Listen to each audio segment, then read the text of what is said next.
Well, hello again. Welcome to Horror in Detail. Today we are going to share horror stories from New York City. The city that never sleeps. It is one of the oldest cities in the United States and has a lot of mysteries hidden in it. First story. This story was shared by u/Bulbukanubis, so credits to him. The Chelsea Hotel and the Titanic Woman. It was 2009 when I first spent the night at the infamous Chelsea Hotel in NYC. I was only 16 and was traveling through New York City with my aunt and uncle, who, mind you, were fanatics of the whole Sid and Nancy murder that happened there. When it was time for us to stop somewhere for the night, on our way to visit family members, of course they thought it'd be a great opportunity to spend the night at this hotel that once housed so many music icons and what have you. I didn't know much about anything then, so I wasn't too into it.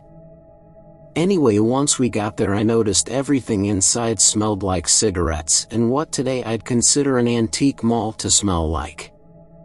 But I didn't care really, to be fair. I was mostly concerned with getting some ice to chill my Pepsi and head to bed since I was pretty tired.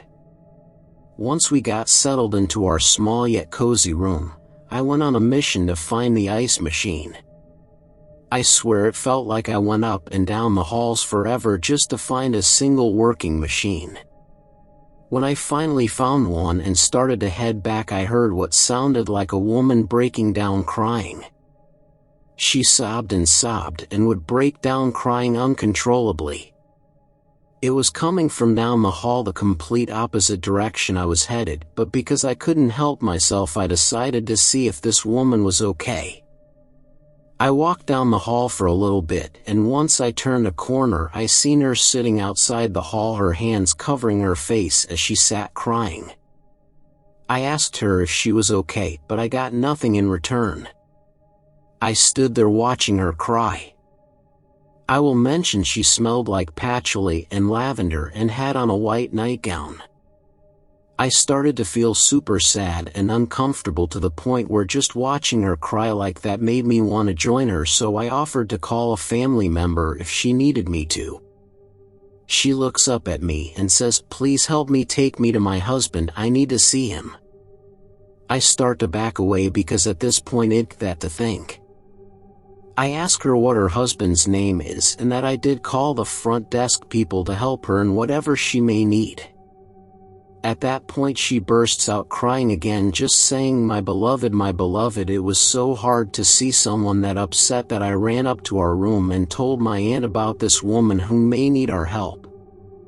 So she goes down to front desk, explains what I'd just seen to the person, and they just give us this strange yet, "We've heard this before, look." The front desk lady tells us not to worry, that they will take care of it. And that was that. Soon after my aunt goes outside to smoke and I went out with her to catch some fresh air. It was almost 2 a.m. when I hear a guy saying to my aunt, "You guys seen her too?" My aunt looks at him all confused as the man continues to tell her about how this hotel has been around for many years, since the sinking of the Titanic. That a woman who was staying here waited for her husband, whom was aboard the ship but never made it. And how now every now and then you can hear her in agony, still waiting for her husband. He says she hung herself in that very room she stayed at. But I'm not so sure. The one thing that freaked me out though is how he mentioned the scent of lavender that fills the air when she's around. Second story. This story was shared by u/Motherland, so credits to him. The sewers of New York. New York. Frank Sinatra sang about it. Movies were and will be made about it. In all the aspects to outsiders it is a magnificent town that never sleeps. I was like that once as well, but now I am a changed man, a man that knows what sorts of things lurk here, a man that has seen some things that will drive you to the brink of insanity just to bring you back to normal life, and when you think you are out, it drives you to the brink of insanity once more, and so it goes, on and on. I moved here from a small town when I was 14. I dreamed about making it big here, but now I am 23 and my career has been put on hold. I have to get to the bottom of this. The first time I descended down a sewer in New York was about 5 years ago. Urban exploring was just getting big and my friends and me wanted to be a part of this new and growing culture. Everyone was exploring old building and such, but we were different. We were always about doing it to the max, and this time was no different. We decided to take it a step further, to go down the sewers of New York. The first time we went down there was the scariest. I remember it clearly. It was a perfect summer day. The sun was blasting the city and the skies were turquoise blue. Al, one in our group, called us up and reported that he found a perfect place to begin our exploration. He mentioned to bring cameras and knives as there were sure to be dangers down there. We met up at around 2 p.m. We still had a solid 6 hours of daylight to explore. The shaft was located in a back alley in Brooklyn. Standing there, around that shaft, we just looked at each other, nodded and opened the shaft. It smelled pretty fucking bad, I must say, but hey, it was a sewer, after all. We climbed down using the sticky iron ladders. Once we were down there, we clicked our flashlights on and looked around. The place was dark and confusing. Walls were covered in all sorts of graffiti, but only for the first few feet. Beyond that, the walls were dark and gray.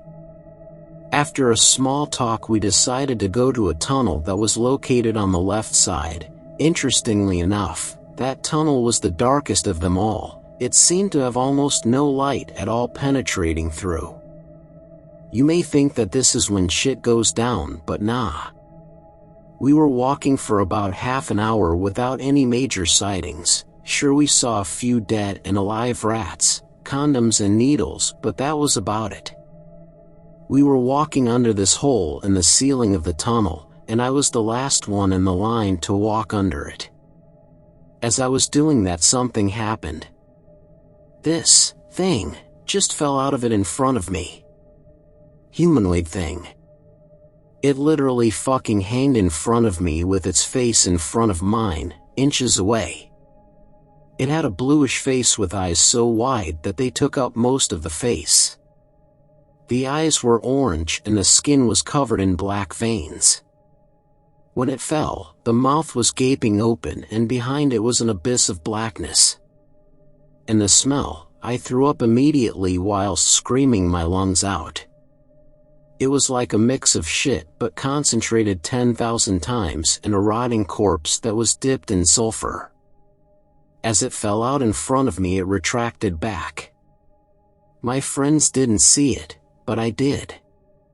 They were looking at me terrified as I screamed, not knowing what just happened. I just uttered the word. Run. We busted into a full sprint towards the way we came in. When we got out, I just laid there crying. They gathered around me and asked me questions. I didn't know how to answer them, so I took the camera and hoped I recorded that. And I did. They were looking the video, and when that happened they just stumbled backwards with their eyes widened in horror. Al just said, "Delete that, we will never go down there again and we will never speak of this again. We will forget it." We tried to do that, but we couldn't. We went down there again, but that is a story for another time. Third story. The reason I don't ride the New York City subway. I woke up after a particularly forceful bump. I came to the rattling of the train and the bright lights of the train car. I was fairly groggy and realized I still had my right earbud in. I quickly pulled my phone out of my pocket and tried to turn it on. It was dead, and the Bluetooth earbud in my ear had probably been the one that killed it. Realizing I must have been listening to music when I fell asleep, I put the bud back in its case and took a look around. There was no one in my car. The only thing I could see outside the window was the dark, damp walls of the tunnel I was passing through. I sighed and got up to stretch, pulling my arms out behind me and letting out a long yawn. Damn, how long was I asleep for? A quick glance to the left and right yet again showed no one. The other train cars, identical to mine, showed no signs of life. I noticed the floors were remarkably clean, strange for a train on the New York subway. I grasped one of the poles in the middle of the car and started to walk over to the window on the door to the right. Finding the conductor was my first step to figuring out what was going on. Just as I took another step towards the door, the train suddenly started screeching to a stop. I nearly stumbled because of the sudden decrease in speed. I felt a turn in the tracks, and before I knew it, the train was at a full stop, the open doors revealing an empty train station in front of me. I hopped off, making my way up to where the conductor booth was. I tried my best to ignore the eerie creepiness around me as the front of the train came into view. I quickened my pace and went up to the window where the driver should be. There was not a soul inside. It looked just as plain and new as the rest of the train had been. I turned to see my surroundings and looked up. There I saw the large dark green sign that read Cameron Square. Where the hell is Cameron Square? I thought, turning to take a look at the large room in front of me. There were no other signs or maps to guide me. Upon further investigation, it wasn't a one-way station. There were tracks on the other side. I ran to my left where I hadn't seen a small staircase, poking behind the center wall towards the back of where I had entered. I ran up to the stairs and looked up. There was nothing but a black void in front of me. As if it had contemplated the decision for me, the familiar slam of doors and the screech of a leaving train brought me back to my senses. I spun around only to see the train pulling out from the station. There was nothing to think about now. The dull echo of my footsteps surrounded me as I made my way up the flight of stairs. I reached the top and stepped out. It was spacious and held the same familiar look of the entrance to any other New York station, turnstiles to the front of me, and a booth with 4 windows next to it. A few more steps did nothing but make me feel even more isolated. There hung large empty frames where posters of local shows should be, or maybe some sort of corporate advertisement. After stepping over the cold metal bars of the turnstiles, there appeared to be no exit in sight. I started to walk around the space, at this point not entirely sure of what I was now looking for. I glanced to the farthermost corner of the room from where I was standing only to see the outline of a human figure pressed up against the wall. I stood completely still, squinting my eyes to make sure I wasn't imagining what I was seeing. I was frozen in a state of terror. I held my ground for what felt like an eternity, my mind racing. Suddenly, the large rumbling of an approaching train met my ears, and relief flooded over me as I realized that I now had a way out. I calculated a plan that once the train arrived I'd wait about 20 seconds before turning and sprinting down the stairs towards it. Until then I would just have to stay there, as still as possible. The figure didn't make a single move, but as I continued to concentrate my eyes on them I made out that they were definitely wearing a hood over their head, and I noticed the clear shape of 2 shoes poking out from under their long pants. The train screeched and the pound sound of open doors echoed up towards me, signaling the train doors had now opened. I had no idea if what was in front of me was actually dangerous, but I knew I didn't want any confrontation with it.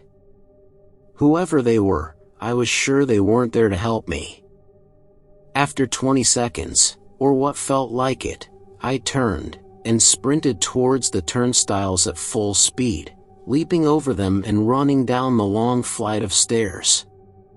Not but a moment after I had started running, the heavy sound of what I took to be heavy boots began behind me. I had just reached the final landing, right before the final few steps of the stairs, when I noticed the footsteps had gotten a lot closer. I continued to run towards the train that was on the opposite tracks of where I had first entered. I bounded into the cabin and turned to see that same figure, now clearly showing the resemblance of a man, charging towards me, fists clenched.